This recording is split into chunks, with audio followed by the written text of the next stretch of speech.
been one line that's just really kind of stuck out to me, and it's been for multiple different weeks now. And it's been kind of, to a certain degree, that's been kind of the basing of this series that we've been going through on blessings. And it's the simple line of, how can I find God in what seems like a totally negative experience? I think this question comes to the hearts and minds of so many, and it's a very unbiased question. It doesn't matter if you're a believer or if you're still an unbeliever that's searching for something. There's so many times we ask, it may not be even God, and say, how can I find the good in something that seems like it is totally negative, that there just seems to be so much bad? See, we all struggle with this at one point or another in our lives, in our relationship with God. And all of us at some point have asked that question. See, often when we receive discouraging news, our faith is strong at the outset. It's strong at the beginning. But maybe it weakens as we wrestle, as we wrestle and as the changes begin to follow and as everything begins to set in and as life continues on. Maybe our faith struggles along the way. To help make things worse, we have this usual way of thinking of blessings as something that is received, not as something that is denied or taken away. We think a blessing is just something that I get, but when God maybe takes something that can hurt us away, that's a blessing as well. But sometimes we also end up thinking that we're being punished or we're being abandoned because of the loss. It can be one of those really weird situations where we all probably know or can relate to, well, I know in my heart this, fill in the blank, but in my mind, this. Or in my mind, I know this, but in my heart, or my heart is saying this. The two just aren't linking up. They're not syncing up with each other. They're not in harmony with each other.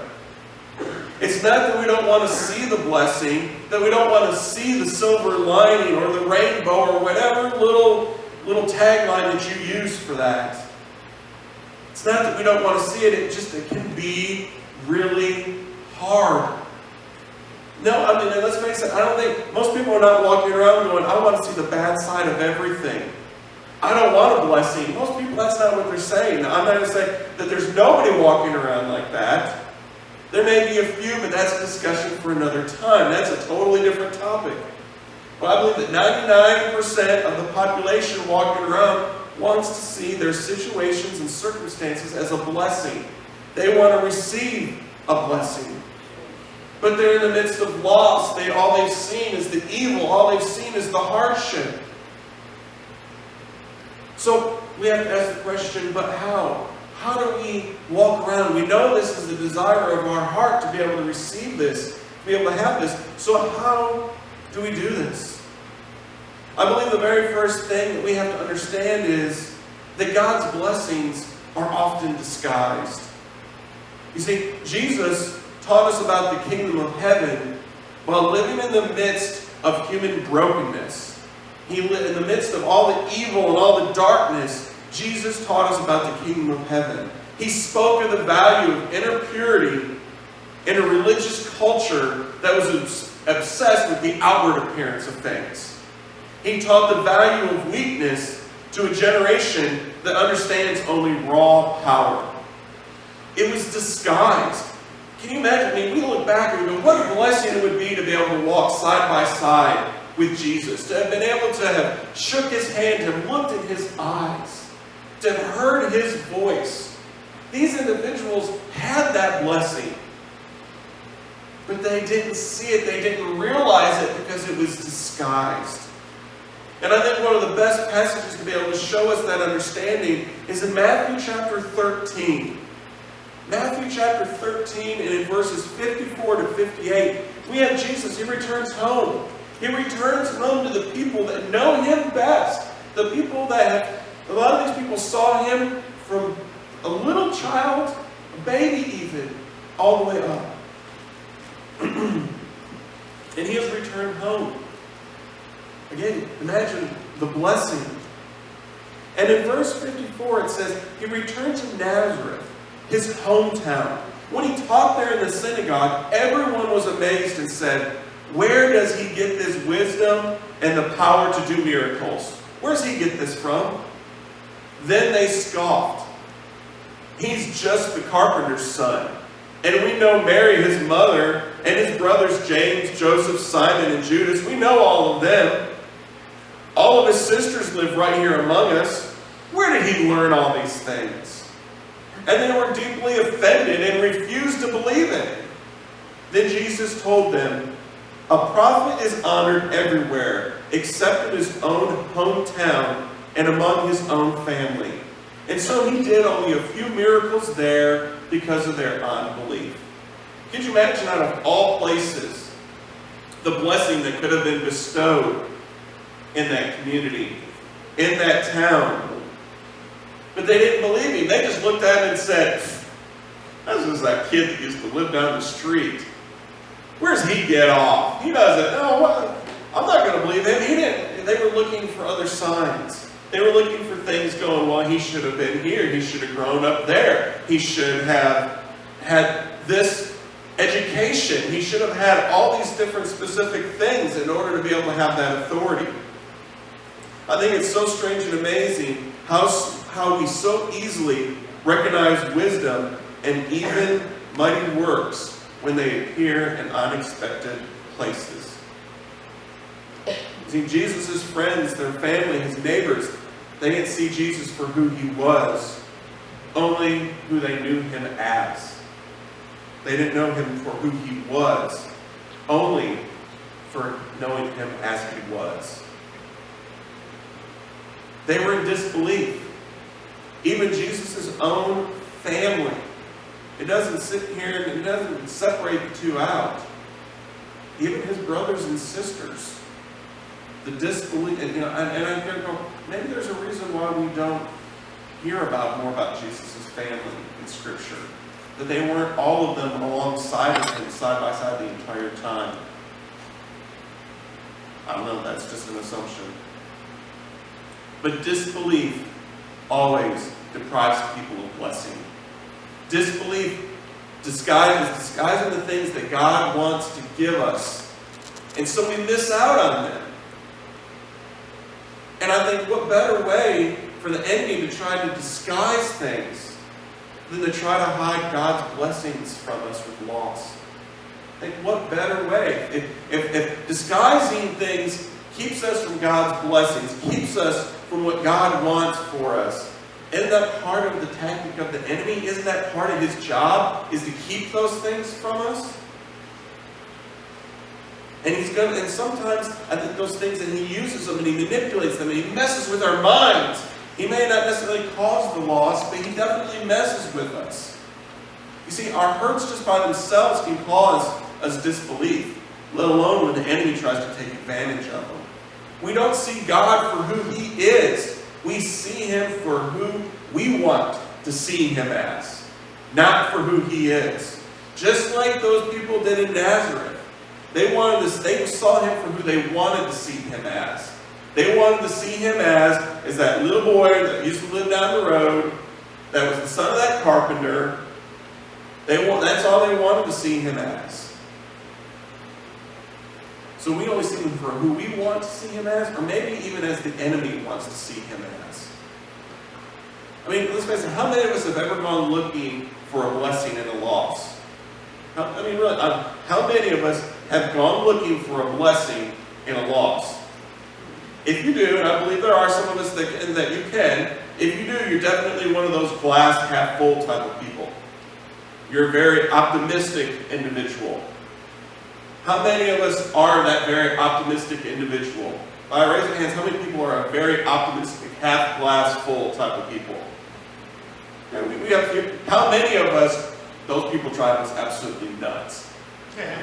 There's quite a few too that those individuals drive us absolutely, completely nuts. But it's the reality of the situation. A lot of times we don't look for the blessing and a loss. Like I said, and if you do, great. You see, our disbelief can cause us more hurt sometimes. Our disbelief, you see, we reject God and we hurt more. See, the second thing I think that we have to look at is that God can choose to bless not with what we have, but with what we do not have, or what we must surrender. Let me say that again.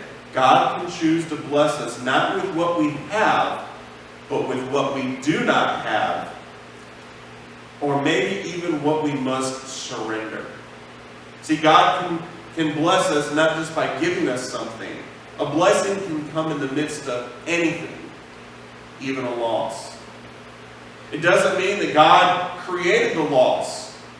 And again, I say this all the time, we live in a world that has a very messed up understanding of who God is, what God does, what He doesn't do, the power that the extent of how He flexes His power here on earth. Just because we lose something does not mean that God took it from us. I believe there are times that God takes things from us, and I believe it's for our own good most of the time, but I believe there's other times that we also have lost because we live in a sinful world. We live in a broken world. We live in a hurt world. And we live in a world with many others that don't know God, that are just as hurt, just as lost. They're living in darkness. But I believe that He can give us a blessing even out of that loss. He can use it for His good. And again, it may be hard for us to be able to see a blessing coming out of something. Again, this is that half glass full, half empty type of scenario. But I believe that whether we're a very optimistic person or whether we're a very pessimistic person, whether we see those things or we struggle seeing those things, I believe there's a way for each and every one of us to be able to do that. And this morning, to help us get a little bit of a better idea, I've got a clip that we're going to play here in just a second. Actually, I've got a couple of different videos, and we're going to play them back to back. We were very fortunate to be able to hear these individuals live while we were in Phoenix for NYC in July. And I'm going to tell you, there wasn't probably hardly a dry eye in that arena of 9,000 Nazarenes while we got to hear the testimony of these individuals.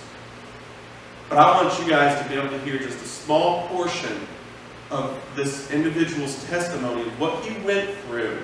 And then there's a little video afterwards that kind of gets to show you where they're at now and how they have been able to turn something so negative, such loss, into something that is not just such a great blessing for them, but blessings for others as well. 6 months later, I started noticing weakness in my left leg. Like it just wasn't working the way that it normally should. So I brought it to my parents' attention and went to go see a doctor. And the doctor was completely stumped, had no idea what was going on with me. And he's like, I think you need to go see a neurologist. Went to go see a neurologist, and he was completely stumped. So then became my pursuit of being in doctor's offices and trying to figure out what's going on with me. Several years later, I was now at Point Loma Nazarene. That's where I went to school. That's my alma mater. Yes. And my sophomore year, I went through a battery of tests and just trying to figure out what's going on with me. And it turns out, through all the testing that I went through, I have a very rare autoimmune neuromuscular disease called multifocal acquired motor axonopathy. Did you guys get that? Probably not. It's okay. In a nutshell, it is almost identical to ALS, Lou Gehrig's disease. And if you're not familiar with what that disease is like, it's not a good one. In a nutshell, my autoimmune system attacks my nervous system, and then my nervous system shuts down, which means that my motor nerves, the nerves that move your muscles, just stop working. There is no cure, and most likely my life will be cut short. So it has shaped the way that I live life and see life quite dramatically. And throughout all the testing that I went through, it turns out that that car accident I was in triggered the disease that was in my body. I didn't know you could have a dormant disease in your body and something traumatic can actually trigger it. So I graduate from Point Loma, meet my amazing wife, Kirsten, start a family. And I just navigated life the best that I could. And I'm gonna skip ahead on you some time here until winter of 2010, where my life changed quite dramatically. Up until that point, the disease had pretty much stayed to my waist and below. But that January of that year, I started noticing weakness in my upper right shoulder. And within about 40 days or so, I had lost 60 to 70% of my upper body use. My arms and my hands went very, very quickly.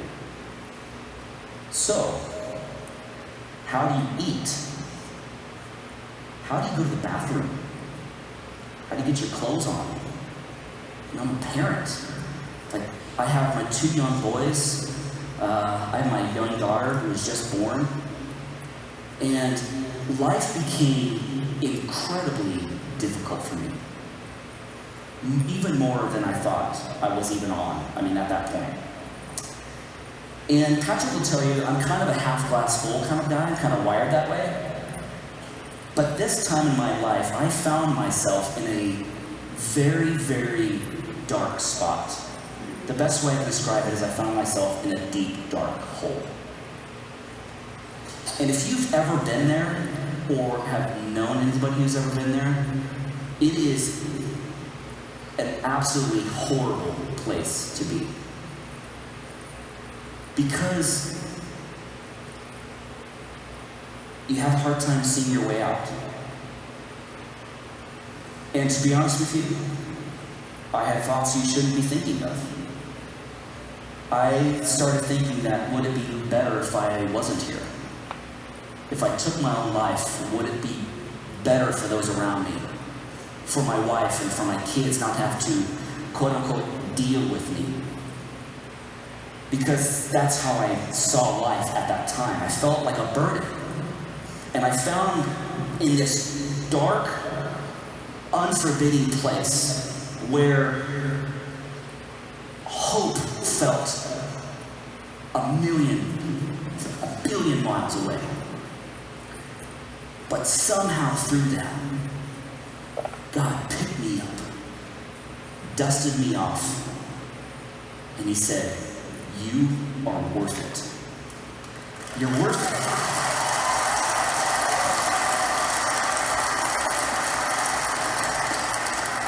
I didn't know what my life was going to look like. None of us do. I had a hard road in front of me. I still do. I still have a hard road in front of me. It's only going to get worse. But God showed me through those years, it was years that I went through this period where I could choose to go down a dark path, stay down there, or I could try to make the best of it. Just try to make the best of what this life has to offer.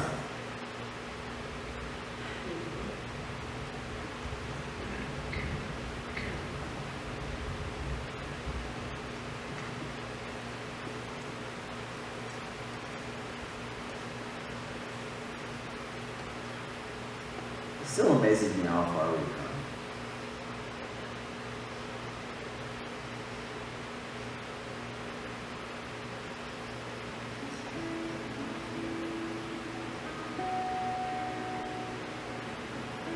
Hola, esa misma camino. Sí, sí. Pasillo bastante difícil. Sí, es muy difícil. Lo sabéis. Sí.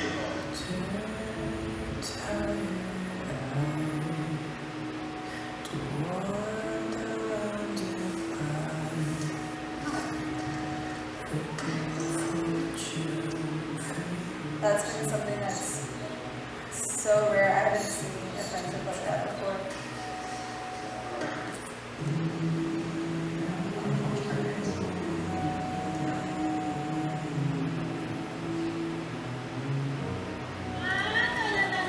Mechanical malfunction. It's hard not to feel like a burden like this. Oh, fabrication.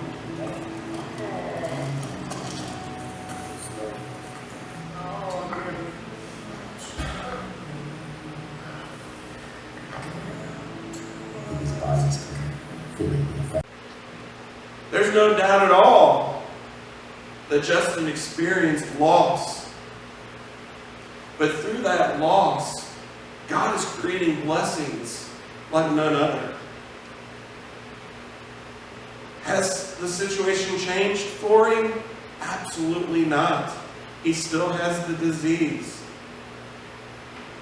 He's still going to die from that disease. But look at the blessing to their lives and the lives of others that God has been able to do in the midst of that situation. God has blessed so many people through his loss, including him himself. The third thing that we must realize is that if you have resentment in your heart, you got to get rid of it. You know, we could sit there and say, no, I've accepted this. I thought I'm beyond it. I'm doing other good things with my life. But we've suppressed our feelings of anger. You see, over time, this unconfessed resentment can become bitterness. And bitterness might change to malice. And malice to hatred. See, hatred is the destination of the journey that begins with the simple act of harboring resentment over a loss. You see, and then we can be very simply left with this question: what can I do with these feelings now? How do I change them? How do I get rid of them? You see, when we live in his immediate presence, he lets us know when actions, when attitudes, or desires of our heart are out of sync with his will. We must live in his presence. You see, and as we open up our hearts to this revelation, we can begin to see what might lie ahead of us if we do not change. See, so many times we want to shut him out. We still say, well, I still have a relationship with God. I still believe in him. But are we living in his immediate presence? Is he right here with you? You see, we have to confess to the Lord the resentment that you hold against him for having denied you. You can either relinquish your heart or resign yourself to it. And there is a difference between the two of these. And it is subtle but very powerful. We can relinquish our heart or we can resign ourselves to it. You see, to relinquish a circumstance is to approach God with an open hand, with an open heart, saying, here it is, Lord. I do not know what to do with this, but I look forward to what you will do with it. It still hurts. It's still heavy. But you're going, Lord, here it is. You see, relinquishment is not an attempt to second-guess God or try to manipulate him. It is an act of willful surrender. But to resign on the other hand, this is to approach God with a closed hand, a fist, saying, if this is the way you want life to be, then I'll grit my teeth, I'll bear it, I'll accept this thing, but nothing out of it is going to make me like it. But I'm going to do it anyways. That's resigning to something. Resignation accepts the circumstances, but stubbornly resists God in the process.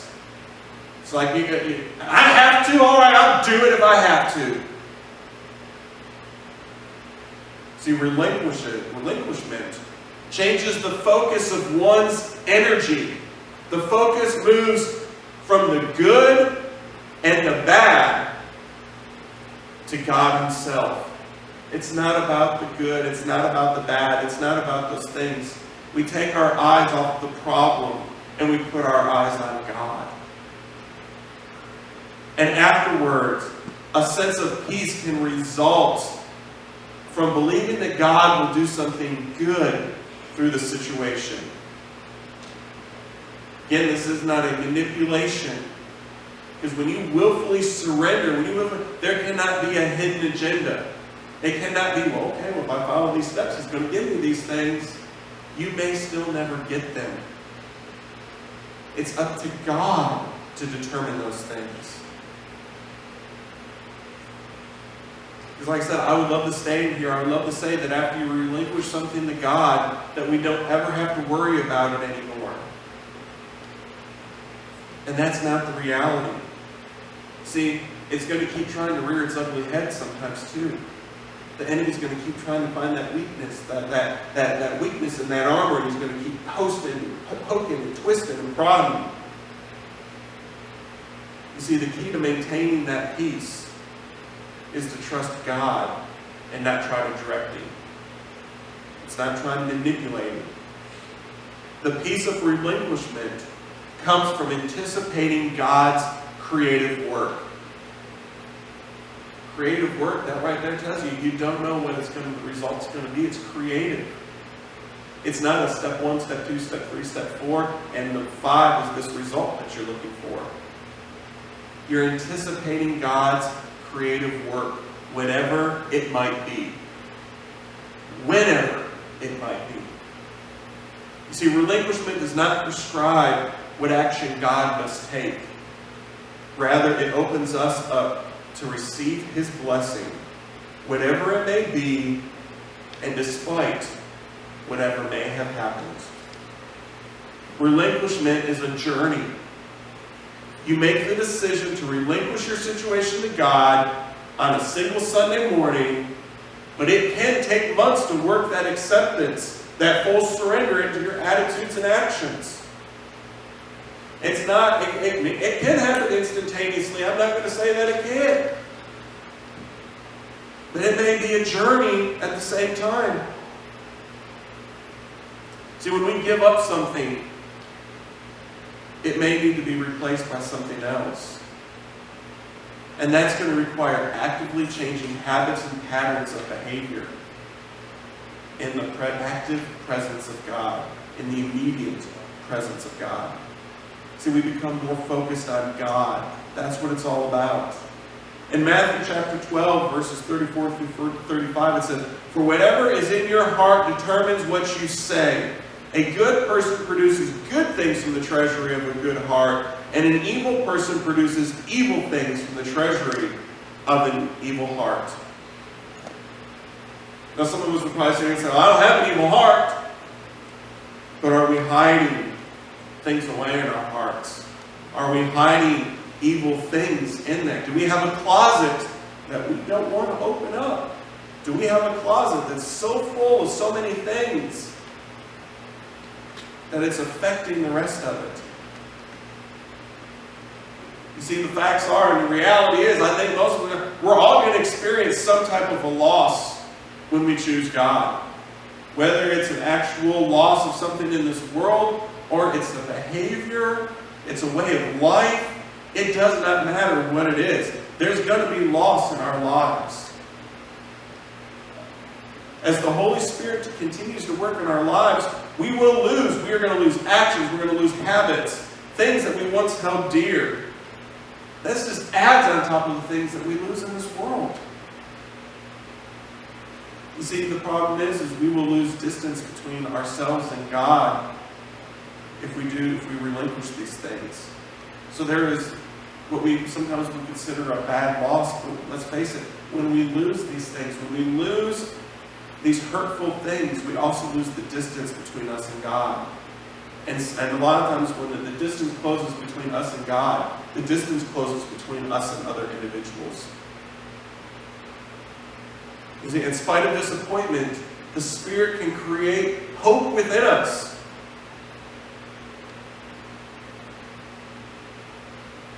I can't help but wonder, were there times in my life that God would have done more for me, would have given me a greater blessing if I had been more willing to trust Him? I don't know. If I had, maybe I could look back in my life and I could see the things that I resigned to and I relinquished to. And I'm telling you, it's a whole lot easier to resign to things than it is to relinquish them. I've gone through my teeth, grit, and bearing. What I have to do, if I have to do, fine, you know. We've all done it. See, the problem is when we focus only on our little tiny view of the future, we see this itty bitty little sliver of it.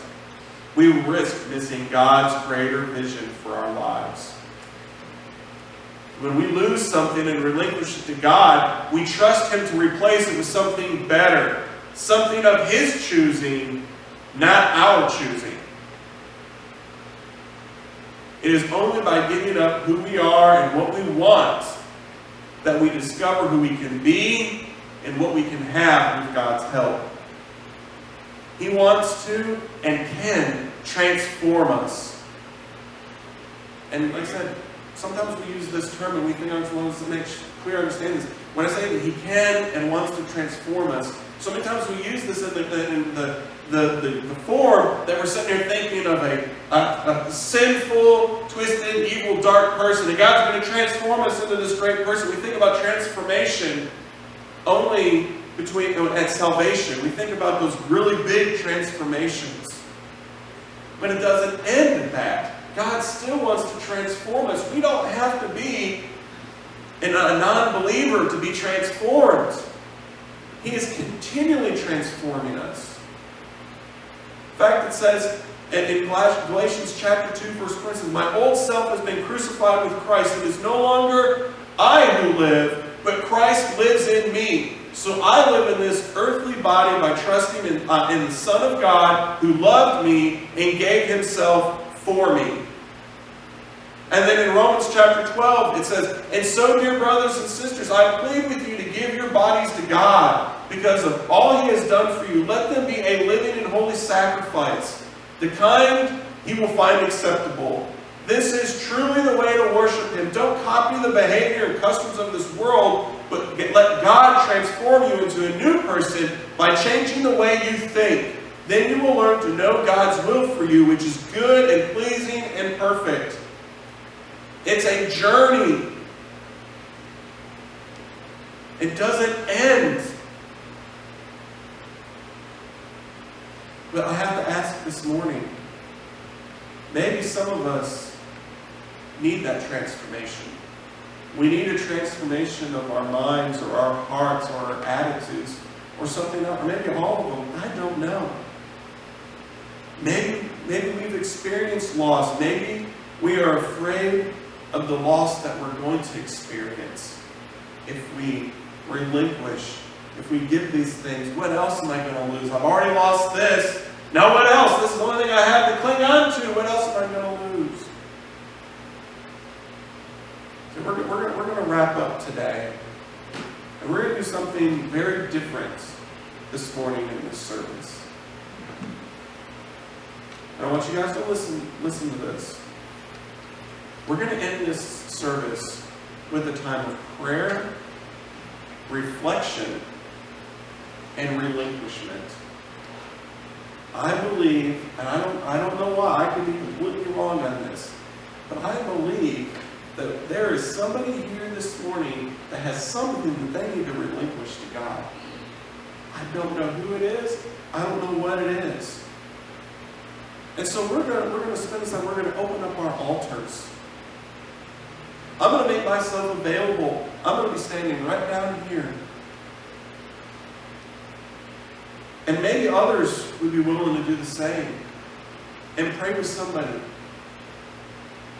that is trying to relinquish something. Maybe that's still struggling in the process.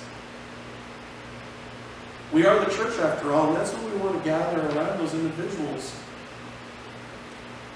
I said, I just feel that there's some spiritual business that needs to be addressed here this morning. Now I have a song that we're going to play to start this off. And this was a song that was given to me a while back ago. And it has helped multiple different people out. And I believe it is a great message to experiencing loss and the struggle that we can have. So I want us to just sit here and listen to this song. The words are going to be on the screen. You're going to be able to hear it and read the words. And I just want us to spend the time reflecting examining ourselves, examining our hearts. Going, is there something that I am harboring? Is there something that I have been resigning instead of relinquishing? And again, then if you want to come to the altars are open. If you want to stay where you're at, stay where you're at. If you want to come up and talk with me or pray with, and I can pray with you, that I'm going to be right up here for anybody that wants to. But I ask that you stay through the song, listen to it. And after that, we're not going to do a formal dismissal. We're just going to ask that you simply slip out. We're not going to talk. We're going to just, not in here. We're just going to very quietly slip out of the sanctuary. And we're going to allow whoever has some business that needs to be taken care of this morning, do that business.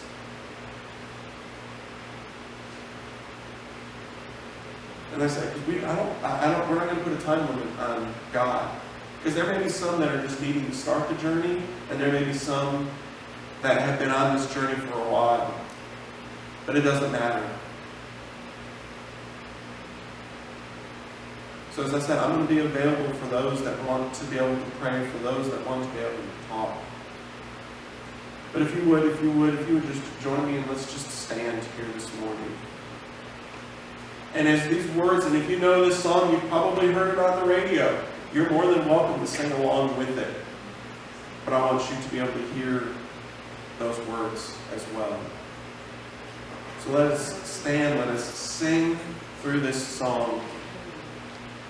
And then if you have business that you need to deal with it. If not, just quietly slip out and you are free to go.